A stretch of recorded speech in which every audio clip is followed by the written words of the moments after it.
Ser engenheiro de software não é nada fácil, mas quem trabalha na área garante que o esforço vale a pena.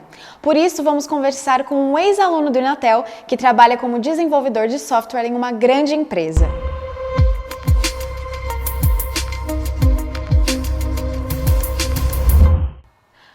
Fala, Giovanni, tudo bem?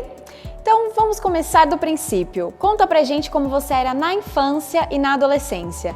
Você acha que já existia um engenheiro mirim aí dentro? Então, não, nem sempre. Eu mudei de área muitas vezes, desde que eu era pequeno. Enquanto eu estava no ensino fundamental, eu queria ser professor de geografia, porque eu gostava muito do professor de geografia na época. E acho que um pouco antes eu quis ser astronauta. Acho que toda criança passou por essa idade de eu quero ser astronauta, sabe? Tem sempre aquele sonho meio bobo de criança que acaba guiando a gente um pouquinho nas nossas decisões, né? Só que com o tempo fui crescendo, conhecendo tecnologia e mais outras coisas e eu acabei fechando a minha ideia em engenharia de computação. E quais os grandes aprendizados que a faculdade deixou para a sua profissão hoje? Foi definitivamente o trabalho em grupo. Acho que quando a gente está apresentando trabalhos em grupos, a gente mesmo que a gente esteja apresentando na faculdade, a gente está apresentando para amigos e tal, a gente está sempre sendo preparado de pouquinho em pouquinho para a gente apresentar para audiências maiores. E essas audiências maiores podem ser a galera do seu time do trabalho, pode ser pessoas de outros times, de outros países até, que foi o caso da minha experiência, em que eu tive que apresentar uma entrega de projeto e eu tive que apresentar em inglês para o time da França. E foi uma experiência aterrorizante. Mas assim, eu fui bem preparado, assim, e é uma das coisas que eu mais agradeço aí na Inatel. Porque assim, por mais que a gente fique nervoso, a gente sabe que a gente vai acabar dando certo. Mas é sempre uma aventura ter que apresentar alguma coisa de novo. E dar aquele friozinho na barriga de estar apresentando o TCC tudo de novo. Apesar de que no TCC a gente tá sempre a pilha de nervos, né? Qualquer apresentação vira a mesma coisa. Mas a carga, o peso delas fica mais leve com o tempo. E isso a Inatel fez muito bem nos 5 anos que eu estive. Agora conta um pouquinho pra gente como é o seu dia a dia como desenvolvedor de software na empresa. Então, é sempre muito doido, porque às vezes a gente acha que já não tem mais nada pra gente aprender em relação a essa tarefa que a gente tá fazendo. E a gente sempre é surpreendido com alguma outra maneira de fazer aquilo.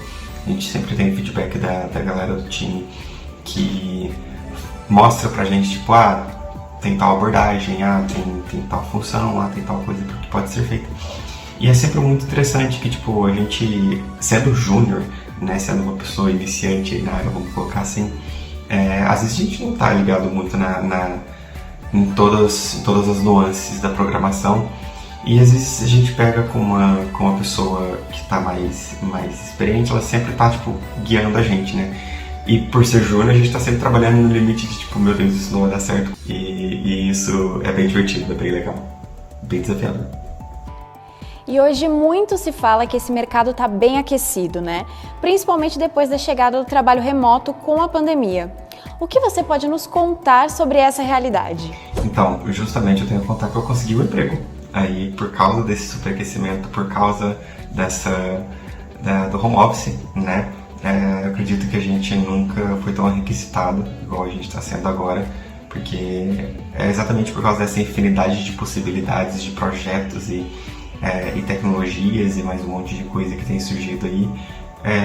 Tem sempre empresas procurando programadores, sempre empresas procurando gente capacitada em tecnologia X, Y, Z, né? E não importa se é tecnologia nova ou se é tecnologia antiga, tem sempre gente sendo procurada, gente sempre sendo requisitado, né?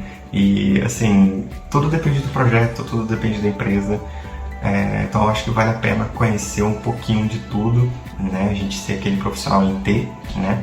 Conhecer um pouquinho de tudo, mais aprofundado em alguma coisa, exatamente para termos sempre aquele lugarzinho ao sol, né? Acho que isso que é importante. E para finalizar, que conselhos você daria para o pessoal que está pesquisando que curso fazer e pensou em engenharia de software? Então, trabalhar com desenvolvimento de software é sempre um exercício de paciência, né? A programação tem muitas surpresas, porque o céu, a capacidade do programador e a capacidade do computador são os limites, né? O conselho seria sempre manter um repositório GitHub, né? Com todos os projetos, não importa se ele começou e não terminou, não importa se ele é muito pequeno, não importa se ele é tecnologia repetida, sempre tem que ter alguma coisa ali para te motivar a continuar, né? E assim, tentar aprender um pouco de tudo, para não ficar perdido na semana de projeto, porque o desenvolvimento de projeto não é somente a parte da programação, a parte de design, a parte de pensar, arquitetura, isso, aquilo, e assim, tem para aprender um pouquinho, um mínimo de cada um desses assuntos que envolvem o desenvolvimento de um projeto é extremamente importante. É isso, valeu, Giovanni, e até a próxima!